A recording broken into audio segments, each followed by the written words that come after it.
Coucou Eliana, ça va? Désolée du retard, ça fait longtemps que tu attends? Hey, coucou. Oui, ça va. Non, t'inquiète.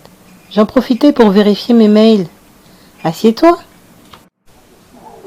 Alors, toi, ça va? Oui, très bien.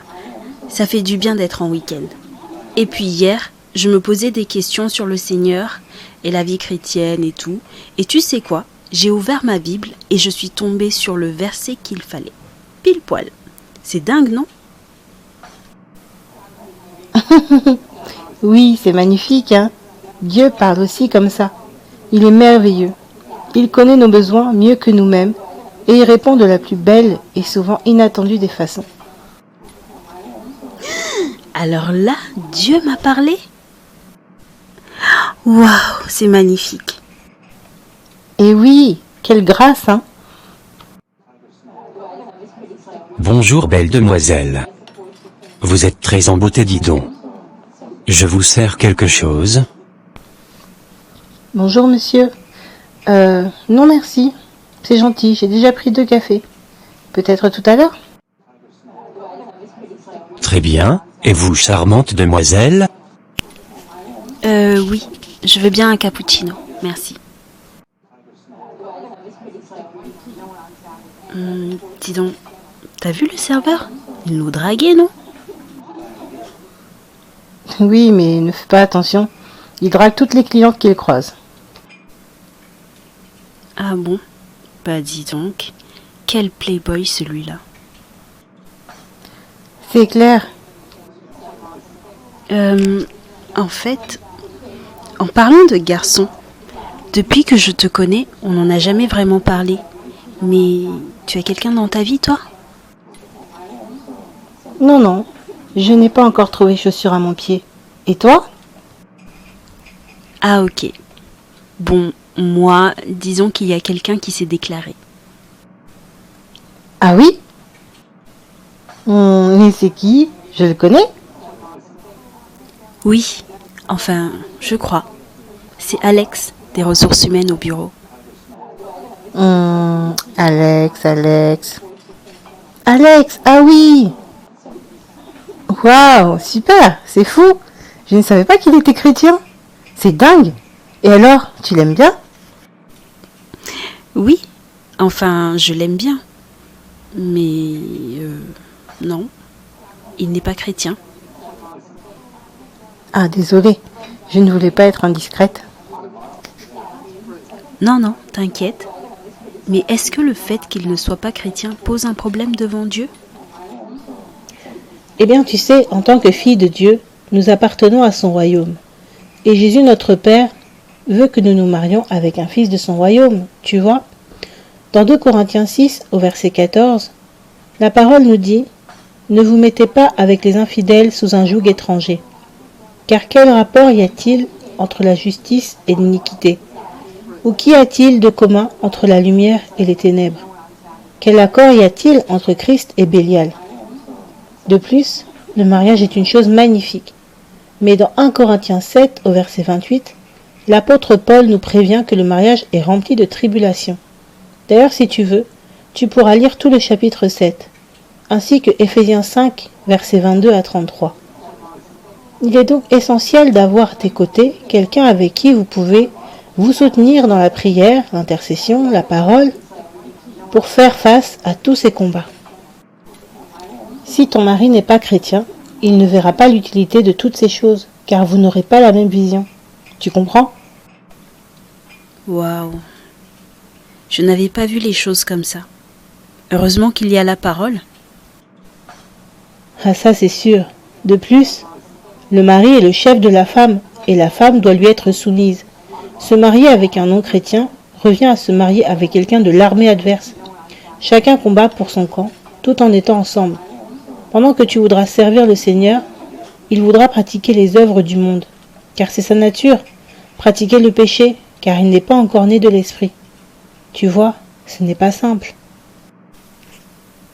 Oui, de ce point de vue, effectivement, il vaut mieux pas. Mais pourtant, la sœur Esther est mariée à un païen, non?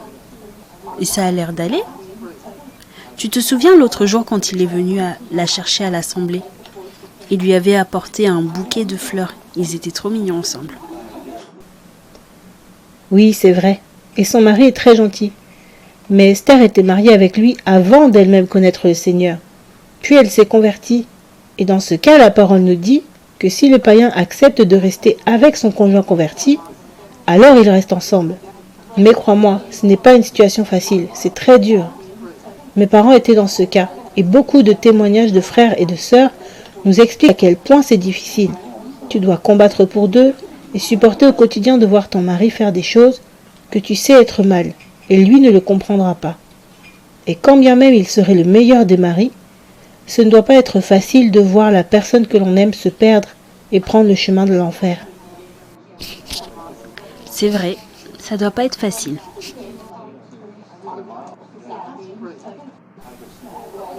Oui, mais ne t'inquiète pas, papa te donnera un mari fantastique, c'est sûr. Oui, c'est sûr. J'ai hâte.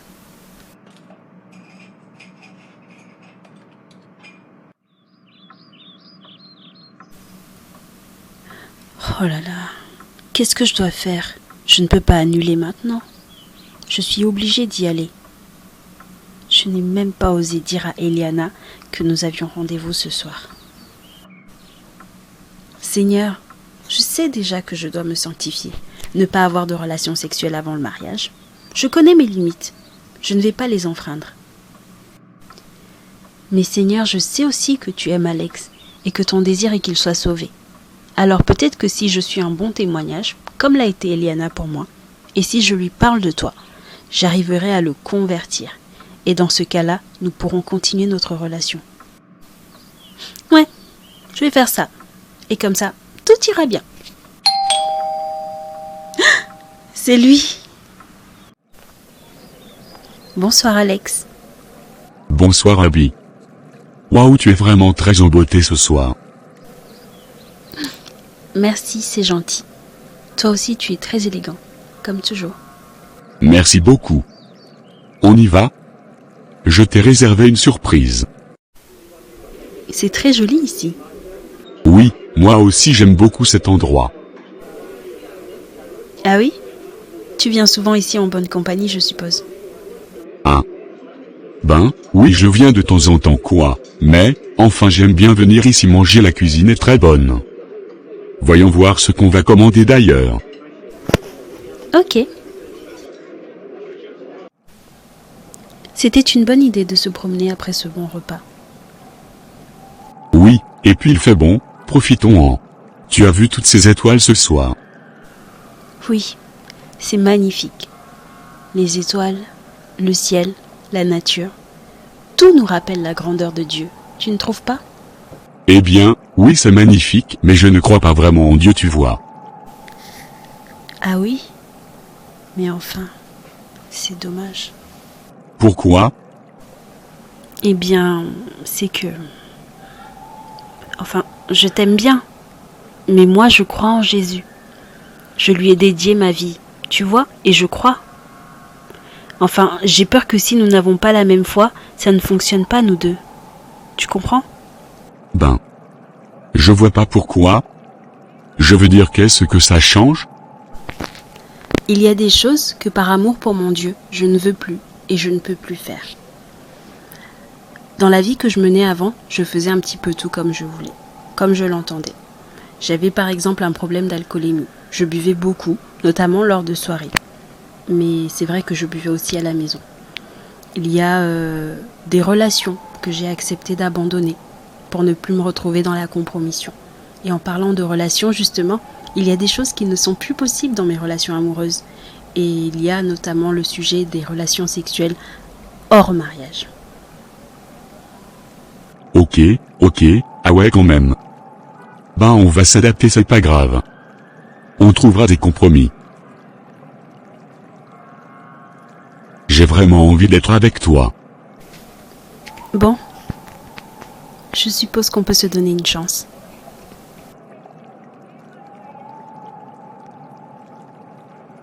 Ah ça non plus? Allez, juste un bisou, c'est pas méchant. Ok.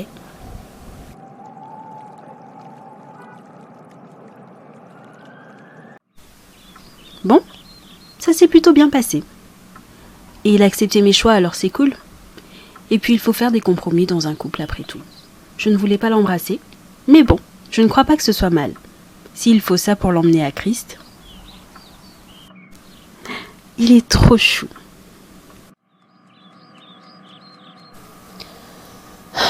Oh Seigneur, qu'est-ce que je dois faire? Ça fait déjà plusieurs semaines que je sais qu'Abby fréquente Alex. Qu'est-ce que je dois faire? Je lui ai parlé pourtant.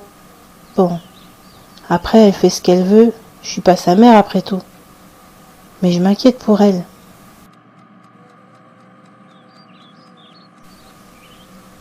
Coucou Ellie. Coucou? Waouh! Qu'est-ce que tu es belle aujourd'hui? Laisse-moi deviner. Un rendez-vous avec le frère?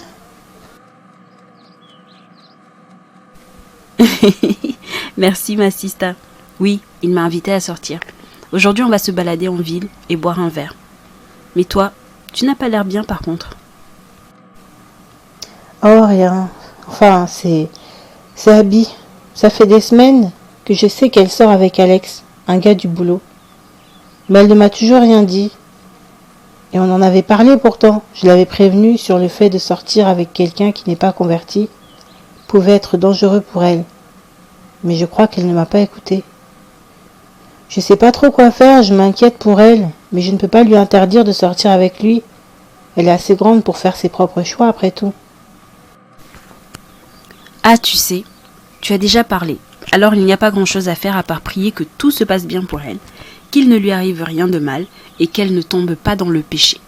Si elle ne te l'a pas dit, c'est peut-être qu'elle a peur de ta réaction. Mais quoi qu'il en soit, prie et reste son ami. C'est tout ce qu'il y a à faire. Le Seigneur se chargera du reste. T'inquiète. Bon, je te laisse, je dois y aller. Ouais, c'est vrai, tu as raison. Il n'y a pas autre chose à faire. Et puis, le Seigneur est au contrôle. Bon allez, vas-y. Je ne voudrais surtout pas te retarder pour ton rendez-vous avec le frère. Salue-le pour moi. Oh, arrête, c'est juste un frère comme un autre, hein. Bisous, Maëlie. Allô, Alex? Ça va et toi? Tu as bien dormi? Oui. Moi aussi, comme c'est le week-end, du coup, on peut se voir aujourd'hui? Ah, encore? Mais à chaque fois que l'on pourrait se voir, tu as une sortie avec tes amis. Ah, c'est l'anniversaire de ton meilleur ami? Et ce soir? Ah, ce soir, vous allez en boîte encore? Oui, non, mais tu sais très bien que je ne peux pas venir. Bon, bah, passe une bonne soirée. Bye. Non, mais il y en a marre! Il est toujours avec ses potes, toujours à sortir en boîte, toujours à faire je ne sais quoi. J'aimerais qu'il passe plus de temps avec moi, mais de toute façon, dès qu'on parle, c'est toujours des choses qui l'intéressent lui. Et quand je parle, ça n'a pas l'air de l'intéresser non plus. Déjà 3 semaines depuis notre premier rendez-vous, et rien de bon. Et en même temps, à quoi je m'attendais? C'est vrai, Eliana m'avait prévenu. Mais pourtant, quand on est ensemble, il a l'air de m'aimer. Je ne comprends pas. Est-ce que je dois persévérer? Est-ce que je dois essayer de le convertir encore? Il n'a pas voulu venir à l'assemblée. Lire la Bible ne l'intéresse pas. Et quand je prie, il s'en va. Je devrais peut-être appeler Eliana pour lui demander conseil. C'est qui? Coucou Abby, ça va? J'espère que je ne te dérange pas. Coucou. Non, tu ne me déranges pas. Je t'en prie, entre.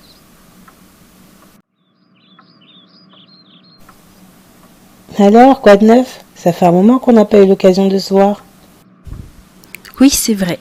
Au boulot en ce moment, c'est la folie. Et j'ai été pas mal occupée ces derniers temps. Ah oui? Quoi de beau, raconte? Bah, pour être honnête, j'allais justement t'appeler. Tu sais, la dernière fois, je t'ai parlé d'Alex. Je sais que tu m'as dit que ce n'était pas une bonne idée. Mais en fait, lui et moi, on a commencé à sortir ensemble. Ah ok. Et ça se passe bien? Quoi? T'as dit quoi? Je te demandais si ça se passe bien. Mais tu n'es pas fâché? Je n'ai pas écouté tes conseils et je t'ai caché que je le fréquentais. Je m'attendais à ce que tu sois en colère et à ce que tu me rejettes, ou que tu ailles dire à toute l'assemblée ce que j'ai fait.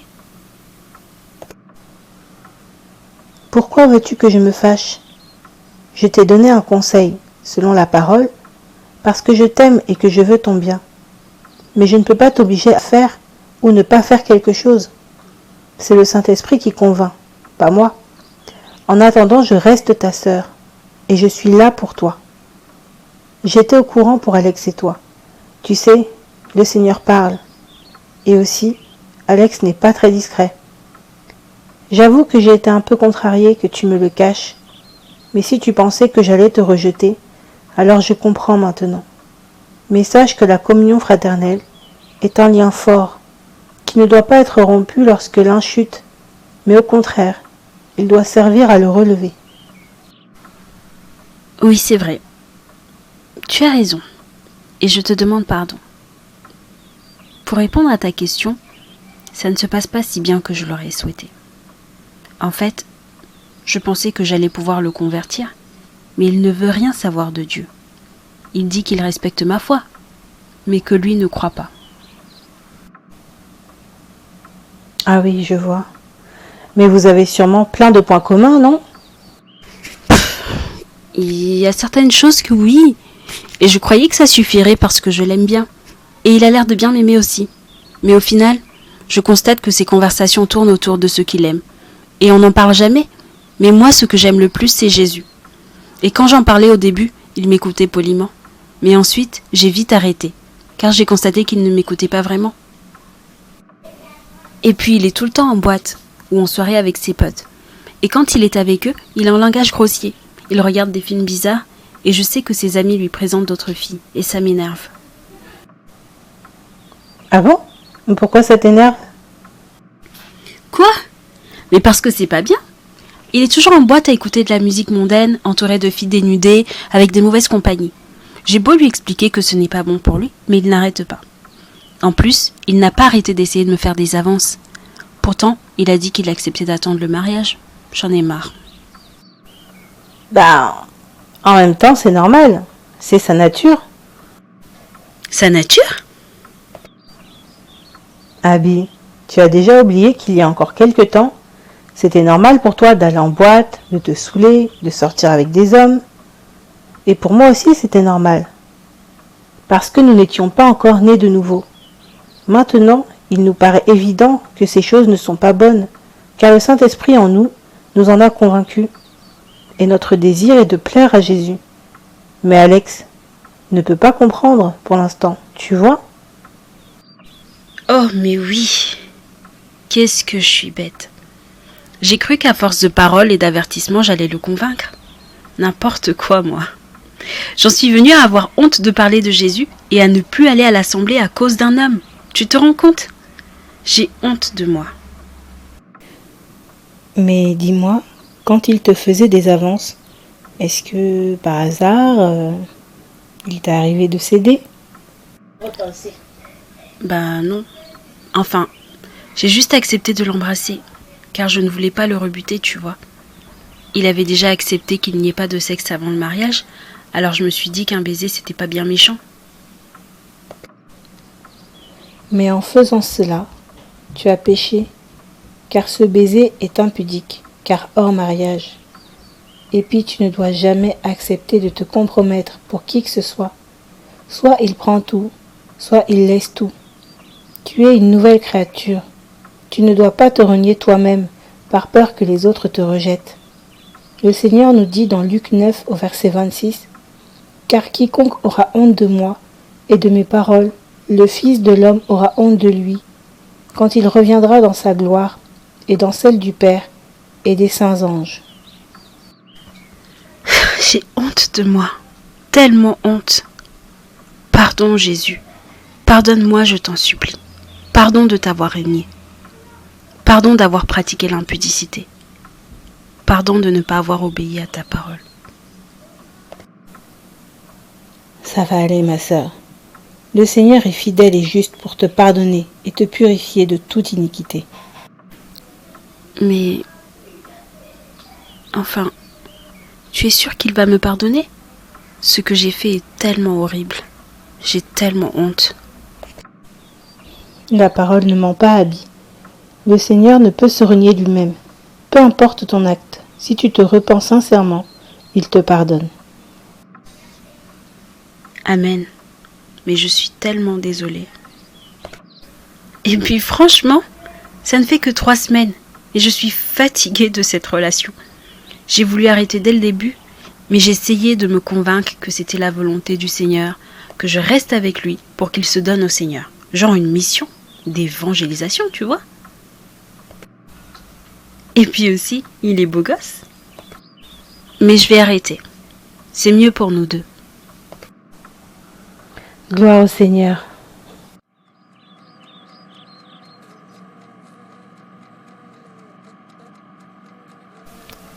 Coucou! Coucou toi! Dis donc, j'en connais une qui a passé une bonne journée, hein? Tu rayonnes, ma sœur.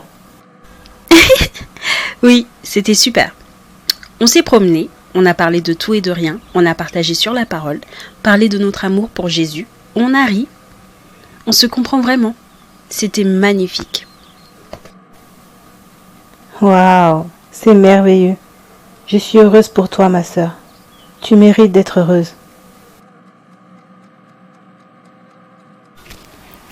Merci Maëlie. Et toi alors? Tu as des nouvelles d'Abby? Oui, je suis allée la voir cet après-midi. Elle m'a dit qu'elle voyait Alex depuis quelque temps, mais que ça ne se passait pas bien. Et elle me le cachait parce qu'elle pensait que j'allais la rejeter. Mais elle a décidé de rompre finalement, car ils ne vont pas dans la même direction tous les deux. Eh ben dis donc, gloire au Seigneur. Tu vois, pas d'inquiétude, Jésus est au contrôle. Je prie qu'elle trouve la bonne personne.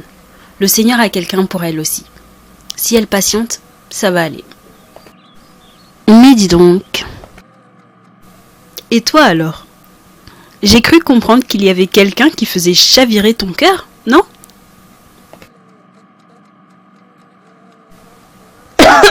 Moi? Oh là là, qu'est-ce que je suis fatiguée, moi. Bonne nuit, Myriam.